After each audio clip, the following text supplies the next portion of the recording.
हवाई प्रवाशांसाठी दिलासा देणारी बातमी समोर येते। यासाठी एक महत्त्वाची घोषणा करण्यात आली आहे।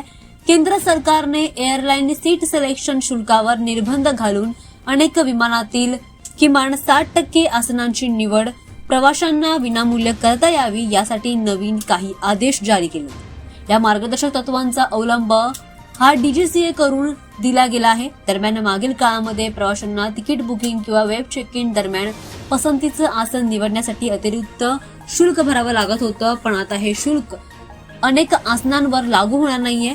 नवीन नियमानुसार प्रवाशांना किमान 60% आसने विनामूल्य निवडता येतील, ज्यामुळे हवाई प्रवास आता अधिकच स्वस्त आणि पारदर्शक होणार आहे।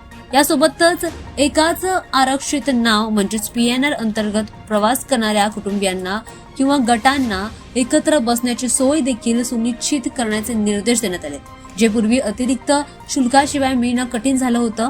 दरम्यान या निर्णयामुळे आता देशातील हवाई प्रवाशांना लपवलेले किंवा अतिरिक्त शुल्क भरण्याची गरज कमी होण्याची अपेक्षा व्यक्त केली गेली आहे आणि हा उपाय प्रवाशांच्या हक्कांच्या बाजूने घेतला असल्याचं म्हटलं जातंय। त्यामुळे आता हवाई प्रवास करताना प्रवाशांना मोठा दिलासा मिळणार आहे।